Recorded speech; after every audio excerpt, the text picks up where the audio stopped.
В Министерстве иностранных дел Кыргызстана отреагировали на высказывание Андрея Малахова. Об этом сообщили в пресс-службе ведомства.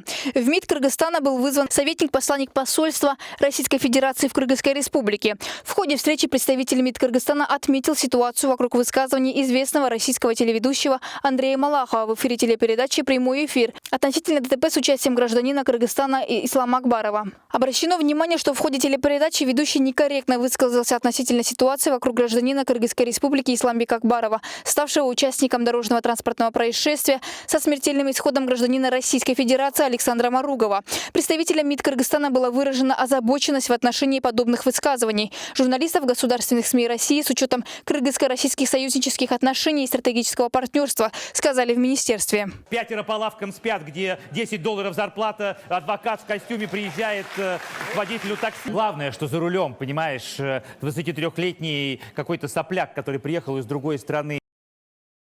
В свою очередь, ведущий Андрей Малахов прокомментировал нашумевший выпуск своей программы «Прямой эфир».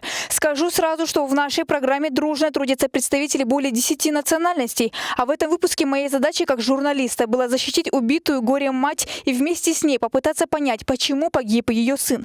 Правонарушения, а также преступники и жертвы не имеют национальности и гражданства перед законом все равны. Я знаю кыргызов не только по произведениям моего любимого Чингиза Айтматова и иллюстрациям школьных учебников художника Семена Чуйкова, но и благодаря личным встречам. Мне кажется, я выполнял часть своей журналистской работы. Впервые Татьяна Маругова услышала слова сожаления и раскаяния, пусть не от самого виновника произошедшего, а от его представителя. И вслед за ним я сожалею, что мои слова были неправильно поняты некоторыми кыргызами. Я за мир и добрососедские отношения, а еще за справедливость и свободу слова, подчеркнул шоумен.